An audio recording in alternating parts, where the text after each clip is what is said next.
Hello everyone, this is प्रीति। स्वागत है आपका आपके अपने यूट्यूब चैनल लेट्स कम्पीट में। आज हम डिस्कस करने वाले हैं कुछ इंपॉर्टेंट इडियम एंड फ्रेजेस जो कि आपके आने वाले टीचिंग एग्जाम के पॉइंट ऑफ व्यू से बहुत इंपॉर्टेंट होंगे।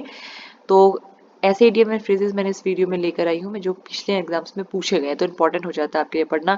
ये वीडियो स्पेशली जो रीड के स्टूडेंट हैं उनके लिए बनाई गई है, बिकॉज आपके जो रीड इंग्लिश का सिलेबस है उसमें इडियम एंड फ्रेजेस मेंशन है, इसलिए आपको ये पढ़ना जरूरी है और ये वीडियो को देखना भी बहुत जरूरी है।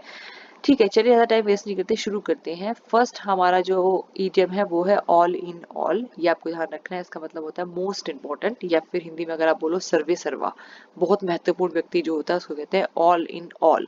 ठीक है, एग्जाम्पल क्या है? As he was the only son in big family he was all in his home. मतलब क्योंकि वो एक अकेला लड़का था अपनी फैमिली में, तो ही was all in his home, मतलब बहुत ज्यादा इंपॉर्टेंट था वो अपने घर में। ठीक है, देखो इडियम याद करने का एक सिंपल सा तरीका है, सबसे ज़्यादा इसमें आपको रिवीजन की ज़रूरत पड़ती है। अगर आप थोड़ा सा समझ के और थोड़े से ट्रिक के साथ इडियम पढ़ेंगे तो आपको कभी भी कोई कंफ्यूजन नहीं होगा, ना ही आपको याद रखने में कोई दिक्कत होगी। चलिए नेक्स्ट हम डिस्कस करते हैं एन एप्पल ऑफ डिस्कॉर्ड। ये बहुत ज़्यादा इंपॉर्टेंट है, कई बार पूछा जाता है। एन एप्पल ऑफ डिस्कॉर्ड मतलब कॉज ऑफ क्वेरल, झगड़े का कारण, ये आपको ध्यान रखना है। एन एप्पल ऑफ डिस्कॉर्ड, झगड़े का कारण। याद रखने का तरीका है, याद रखना कि किसी झगड़ा हुआ है, वो झगड़ा किसके ऊपर हुआ है? एप्पल के ऊपर हुआ, सेब के ऊपर। तो इसे ध्यान रखना, ये सिर्फ एक छोटी सी ट्रिक है। कॉज ऑफ क्वेरल, एग्जाम्पल क्या है? Ancestor property is an apple of Discord between two sister. पैतृक संपत्ति जो है झगड़े का कारण है, एप्पल ऑफ डिस्कॉर्ड है बिटवीन टू सिस्टर, दो बहनों के बीच में। चलिए नेक्स्ट डिस्कस करते हैं अब बोर्ड। ये बहुत ज्यादा इंपॉर्टेंट है, केवीएस के एग्जाम में भी ये पूछा गया है तो इंपॉर्टेंट बन जाता है। अब बोर्ड, इसका मतलब होता है ऑनेस्ट एंड स्ट्रेट फॉरवर्ड। ईमानदार और जो स्पष्टवादी लोग होते हैं, सीधे सीधे बोलने वाले व्यक्ति होते हैं, उनको हम कहते हैं अबव बोर्ड। उस मुहावरे में आप अबव बोर्ड इस्तेमाल रखेंगे। ठीक है, एग्जाम्पल है he is known for his above board conduct. वो अपने अबव बोर्ड कंडक्ट के लिए, बिहेवियर के लिए जाना जाता है। मतलब कैसे बिहेवियर के लिए? Honest and straight forward behaviour के लिए। चलिए नेक्स्ट है beer the brunt of. Most important है, बहुत बार पूछा गया है। बियर द ब्रंट ऑफ, देखो बियर का मतलब होता है सहना। किसको सहना है? किसी शौक को सहना। बियर द ब्रंट ऑफ, ये तो याद ही रखोगे आप, बहुत इजी है। बियर का मतलब बस याद रखना सहना होता है, तो सहने को ही बस बेसिकली वही है, to bear the main shock of, किसी चीज को सहना। Example the poor have to bear the brunt of increasing prices. जो गरीब लोग होते हैं उनको जो बढ़ते हुए प्राइसेस हैं उनका शौक सहना पड़ता है। ठीक है, तो बियर द ब्रंट ऑफ सहना आप याद रखेंगे। Break the news most important है, बहुत बार पूछा जाता है। ब्रेक द न्यूज मतलब न्यूज को देना। देखो इसमें तो कुछ ज्यादा कुछ याद करने का ट्रिक है नहीं, एकदम से याद रखो। न्यूज से याद रखना कि न्यूज को देना, लेकिन न्यूज कैसी होनी चाहिए ये आपको ध्यान रखना है। बुरी खबर, टू गिव बैड न्यूज, किसी को बैड न्यूज देना। ठीक है, एग्जाम्पल देख लेते हैं। He broke the news of her husband death.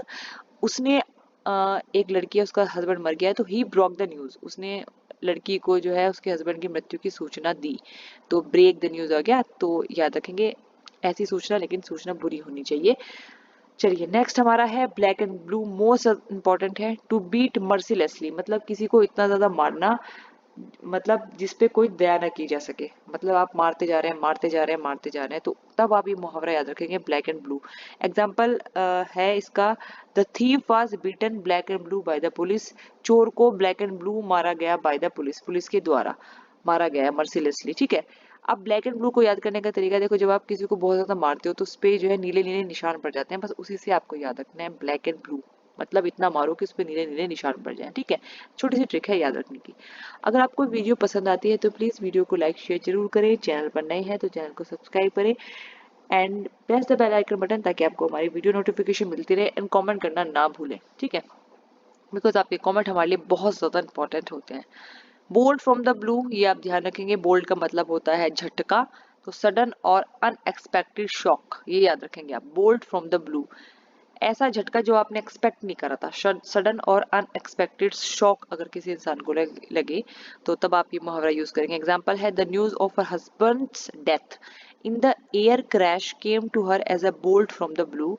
मतलब एक लड़की है जिसका हस्बैंड मर गया, तो ये बताया गया है कि उसके हस्बैंड की जो एयर क्रैश में मृत्यु की सूचना उसके लिए एक बहुत बड़ा झटका थी। Bolt from the blue, sudden और अनएक्सपेक्टेड शॉक, ये आपको ध्यान रखना है।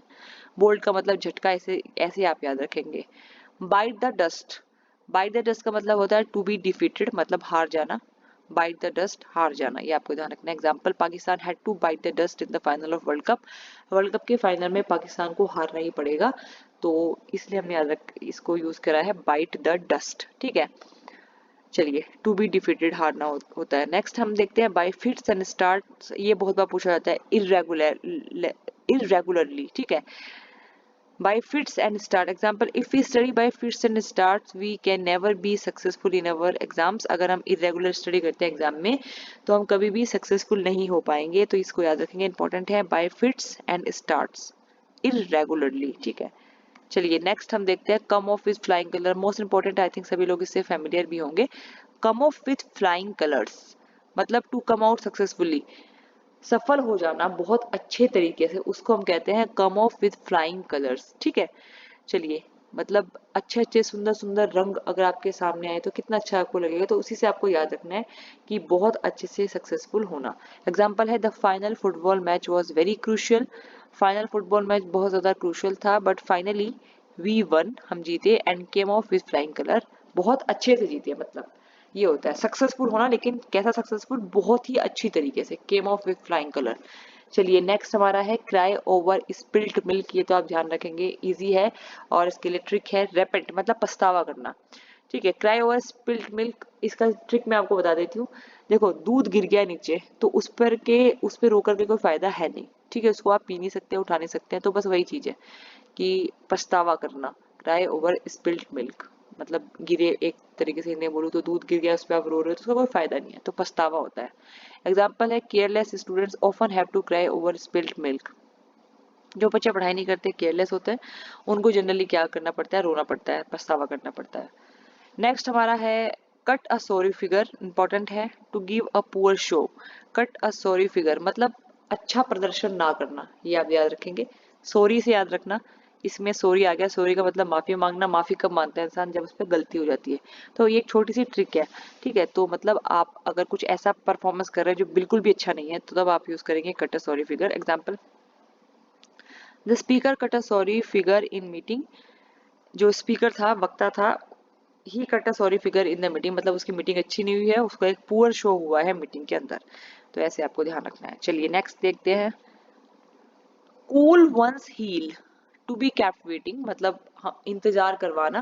कूल वंस हील मतलब आपने इतना इंतजार किया है कि आपके जो हील्स हैं वो भी ठंडे हो गए। ये आप सिर्फ याद रखेंगे, याद करने का तरीका है, बाकी अगर आपको उससे बेहतर तरीका कोई आता है तो आप वो यूज कर सकते हैं। Cool one's heel, to be kept waiting मतलब जब आप जो है वेट करते रहते हैं किसी का। एग्जाम्पल है, he had to cool his heels before he could meet the president of the party. उसको काफी जो है वेट करना पड़ा पार्टी के प्रेसिडेंट से मिलने से पहले। ठीक है, चलिए, cut and dried most important है, याद ध्यान रखेंगे, मतलब readymade form. Cut and dried का मतलब होता है हिंदी में एकदम तैयार। ठीक है, काटा हुआ भी है, सुखाया हुआ भी है, मतलब एकदम तैयार है, तो ये आप याद रखेंगे, इंपॉर्टेंट है। एग्जाम्पल है, there is no cut and dried formula for success in life. Life में जो है कोई भी रेडीमेड फॉर्मूला नहीं होता है सक्सेस का, हमेशा वहाँ पे क्या करता है, मेहनत करनी पड़ती है। तो कट एंड ड्राइड मतलब रेडीमेड, मतलब जिसमें आपको कुछ भी करना ना पड़े। डाई इन हार्नेस, डाई वाइल वर्किंग मतलब काम करते हुए मरना, उसको कहते हैं डाई इन हार्नेस। बहुत बार पूछा जाता है ये भी, ड्यूटी के वक्त मरना। Our principal died in harness मतलब जो हमारे प्रिंसिपल थे वो ड्यूटी करते हुए मरे हैं। चलिए नेक्स्ट देख लेते हैं, down and out, poor and ruined, मतलब down and out, poor and ruined, गरीब और बर्बाद जो लोग होते हैं, दबे कुचले, उनको कहते हैं। Example, after a slum in share market he is down and out these days. ठीक है, शेयर मार्केट में एक जो है शेयर मार्केट नीचे आया है, तो he is down and out these days, वो पुअर और रूइंड है। ठीक है, नेक्स्ट हमारा इडियम है ड्रॉ द लॉन्ग बो, मतलब एग्जेजरेट करना, बहुत ज्यादा बढ़ा चढ़ा के किसी बात को करना, उसके लिए आप यूज करेंगे ड्रॉ द लॉन्ग बो। बो होता है जो धनुष का जो तीर होता है, ऐसे आप ध्यान रखेंगे, तो उसको आप कितना खींचोगे, कितना खींचोगे। ठीक है, ड्रॉ करोगे, कितना खींचोगे, तो वही चीज है कि खींचना, बढ़ा चढ़ा के बात करना। एग्जाम्पल है, in calling him the best politician of the world his followers draw the long bow. एक किसी व्यक्ति को आपने बेस्ट पॉलिटिशियन बता दिया वर्ल्ड का, तो इसका मतलब है कि his followers draw the long बो, उसके जो फॉलोअर्स हैं उन्होंने बहुत ज्यादा ये बात एक्सैजरेट करी है, बढ़ा चढ़ा करके बताया है। नेक्स्ट देखते हैं, ईट हम्बल पाई मतलब टू अपोलोजाइज, माफी मांगना। ईट हम्बल पाई, माफी मांगना, ठीक है, ये आप ध्यान रखेंगे। हम्बल से याद रखना, विनम्र होकर के माफी मांगना, टू अपोलोजाइज। एग्जाम्पल है, in spite of his constant bragging he lost the match and had to eat humble pie. जो है वो एक इंसान है जो मैच हारा है और फिर बाद में उसको अपोलोजाइज करना पड़ा। चलिए नेक्स्ट है फॉलो सूट। फॉलो सूट का मतलब होता है to act in a like manner, मतलब एक तरीके से काम करना। फॉलो सूट, एक तरीके से जब सारे लोग काम करते हैं उसको फॉलो सूट कहते हैं। Example, if you do not obey your elders, अगर आप अपने एल्डर्स का कहना नहीं मानते, your children will follow suit, आपके बच्चे भी वही चीज करेंगे, मतलब आपके बच्चे भी आपकी बातें नहीं मानेंगे। फॉलो सूट, ठीक है। Flog a dead horse to revive interest in old matter, बहुत इंपॉर्टेंट है।